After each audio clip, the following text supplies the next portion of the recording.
If you've rewritten your first chapter more times than you can count and still haven't finished your novel, this isn't a writing problem anymore, it's a strategy problem. More than 830 writers follow my weekly newsletter and dozens have joined my fantasy writing course or one-on-one coaching, not because they needed more information, because they were stuck in the fog and they needed a way out. So in this video, I'm going to show you why you're not blocked but are bleeding momentum without knowing where exactly, how to instantly tell if a scene belongs in your story or needs to die, and what best-selling authors do to stay consistent even when the story is personal, high stakes, and emotionally loaded. To start, let me show you the fastest way to kill perfectionism before it kills your novel. In my early drafts many years ago, I had this little ritual. I'd write a sentence, pause, reword it, tweak the phrasing, then backspace half the paragraph, rewrite it again, and congratulate myself for being productive. 30 minutes later, I'd move the cursor 5 lines. I called it writing, but I wasn't building a book, I was polishing air. I didn't realize I was draining my momentum at the exact moment I needed it most. Because writing a first draft isn't like sculpting, it's like performing. You don't stop a stage play to redo your last line. You run the scene, stumble and all, then do better the next time after you've finished the first performance. That shift saved me, and it's why I've stopped editing during any draft session, at least to the best of my abilities. Because editing is a different brain. And trying to do both at once, it's like trying to play piano while tuning it mid-song. You kill the rhythm before the music has any chance to land. So here's what changed for me. I started giving myself permission to write ugly on purpose. No second guessing, no fixing commas. If I heard that little perfectionist voice creeping in, I'd literally say out loud, not your turn. My only job, keep the words coming. Even if what I wrote was trash, it was there. And that meant I had something I could actually shape later.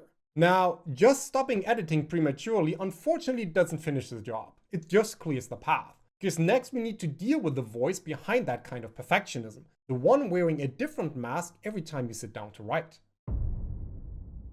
You probably know what I'm talking about. You start your drafting session, the document opens, and then a voice, or multiple of them at once. One tells you the scene isn't ready. Another says the magic system needs reworking. A third insists you rewrite the first 5 chapters again before you earn the right to continue. These aren't thoughts, they are characters in your head. Captain Perfection wants your prose polished like it's already headed for print. The planner gremlin swears you can't continue until every symbol on the royal family's crest has thematic alignment. And then there's the plot Hydra, cut off one messy subplot and 3 more take its place. They are shapeshifters, and the problem is that you've been treating them like they represent the actual you.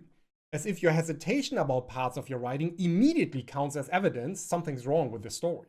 Well, more often than not, that's a lie. It's nothing but a costume party in your brain, and half the guests don't belong.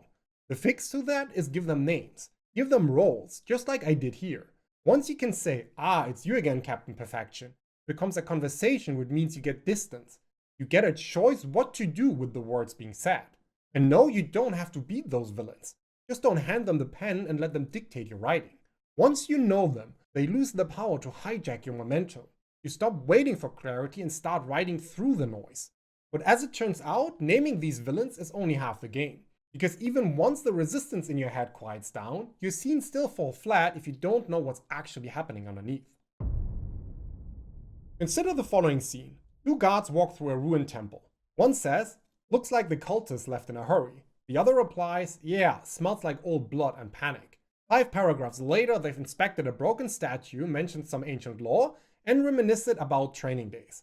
It feels like something happened, but it didn't. Nobody made a choice. Nobody faced a problem. Nobody even wanted anything. This is the kind of scene that shows up all the times in early drafts. It's full of flavor, but empty of spine. And that's why it drags. Not because the world is boring, it's because nothing essential is in motion. To fix this, you don't need to rewrite the prose. You need to interrogate the core of the scene itself. And that starts with 4 questions. What does the characters want? What are they actively trying to do? What's in the way? And what's the emotional pressure underneath it? If you can't answer all 4 clearly, not vaguely, the scene isn't built to carry weight. No matter how good the dialogue is or how clever the setting feels, it will still land soft. But once those 4 pieces lock into place, suddenly even quiet moments thrum with tension. And that brings us to the real kicker. If you miss this next part, the whole illusion crumbles. Because a great scene doesn't just move the story forward, it pulls you forward too. There was a point in my writing life where every session began the same way. staring at the blinking cursor, rereading yesterday's words, and trying to remember what I was even doing.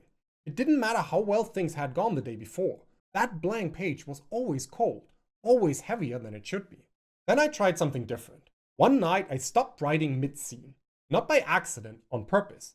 I'd read that Hemingway did it to make the next day easier. And when I tried it, I got it.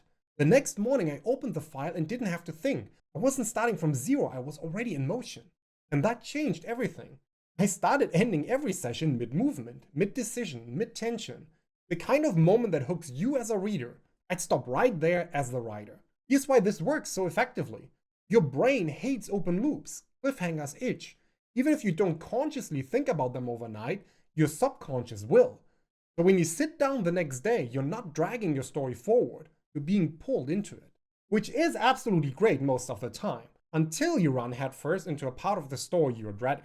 You see, if there's zero momentum to begin with, you cannot stop mid-scene, even if you wanted to. Every writer has a few scenes they avoid. You know the ones, the transitional travel slog, the complicated battle choreography, the awkward dinner conversation you're not quite in the mood to finesse. But instead of jumping ahead, most writers try to power through, which sounds noble until it kills your momentum. You end up staring at a section you don't want to write, losing energy for the parts you do care about. This is where the TBD method earns its keep.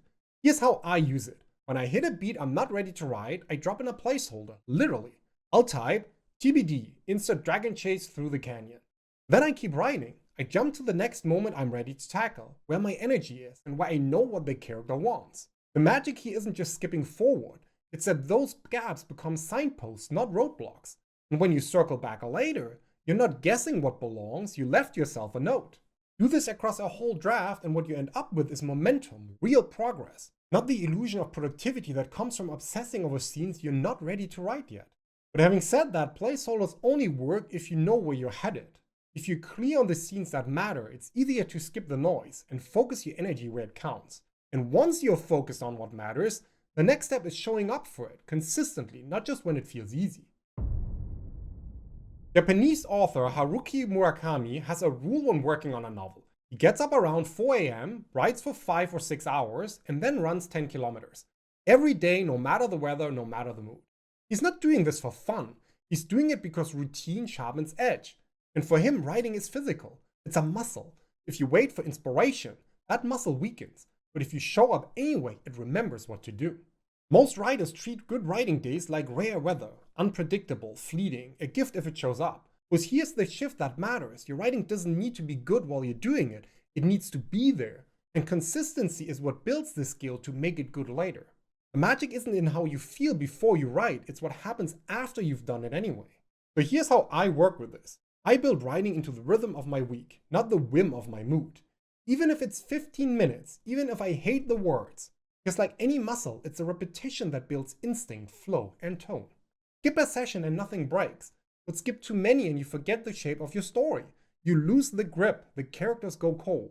Keep showing up though, even tired or distracted, and the work gets easier. This alone can't change your scenes. But the next point, that's what makes them stick. Because structure isn't the enemy of creativity, it's the frame that helps your brilliance hold. Imagine a builder decides to make a house. They've got granite countertops, stained glass windows, and 3 different types of imported wood, but no floor plan. They start with the bathroom, then realize the walls don't connect. The roof doesn't sit right. The whole thing suddenly looks impressive until it collapses.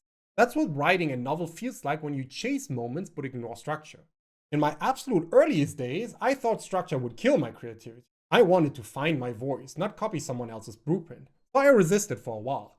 I wrote from instinct. I trusted the story to show me where it wanted to go. And every time it fell apart halfway through, if I even got that far. The turning point came when I stopped trying to invent story architecture from scratch and started studying the stories that moved me. Not just reading them, breaking them down. Asking, where does the midpoint shift happen? How often do major scenes land? How long is the opening chapter really? Here's how you can apply that same shift. Take a novel you love and outline it briefly, chapter by chapter. Don't get stuck in the prose, just chart the bones. What is each scene doing? What changed and where's the tension? Then go back to your own draft and hold it up beside that skeleton. Not to copy it, but to ask better questions. Because you don't need to reinvent structure to find your voice. You just need a frame strong enough to hold it. Learning from what others did can help you tremendously in finding your own unique ways of approaching storytelling. And that brings us to something most fantasy writers get completely backward. You don't find clarity by building out the world. You get it by aiming straight at the emotional core. Fantasy worlds are a tempting place to hide. Naming constellations, inventing currency systems, sketching 9 generations of royal bloodlines does feel productive after all, but you haven't actually written the moment your protagonist decides to run, or forgive, or lie, the stuff that matters. You see, this is a trap. When you lead with world building, the story starts orbiting your setting. You build cathedrals of lore before you even know what your character needs, and the result is a beautiful scaffolding but no story heartbeat. What saved me was a simple shift. Before I build anything now, I stop and ask, what do I want the reader to feel at the end of the story? Not what happens, not how magic works, just the feeling. Once I know that, everything else becomes easier to filter. That fight scene, should it thrill or haunt? That kingdom, is it meant to feel oppressive or awe-inspiring? To determine this, I write a single line at the top of my planning doc. I call it the story promise, and it could be something like, this is a story about discovering that true strength means letting go. The story promise acts like a compass. Every time I start drifting off into the weeds, I come back to that sentence and ask, is what I'm building helping the reader feel that? Or is it just trivia? That's the real power of a story promise. It filters the noise, sharpens your choices, and keeps your world anchored to what actually matters. Now, once that emotional core is clear though, there is a smarter way to test if something belongs in your story than constantly rewriting your entire book. Let me show you how. Before you buy a new couch, you usually don't knock out a wall and remodel your whole living room. You sit on it, you test the fabric, you check if it actually fits the space.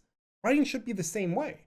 But too often we chase a shiny new idea, an edgy side character, a fresh plot twist, a whole new magic system, and immediately try to graft that into the full story.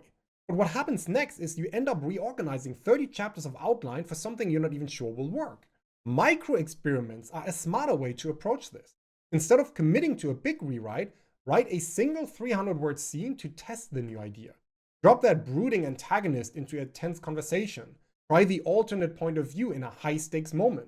What you're looking for is spark. Does it move something? Is the tension clearer? Or is the tone stronger? It doesn't have to be perfect, just promising. Only if that's true, then take it further. I've saved myself weeks of regret this way, because once you see something on the page, it stops being theory, it's testable. You can tweak it, expand it, or toss it completely without derailing your whole book in the process. And having said that, if you're ready to stop spinning in circles and start making real progress, then watch this video here next. In it, I'll walk you through the exact framework I use to plan novels that actually get finished without months on rewrites. It's a system that changed everything for me, and it might just do the same for you.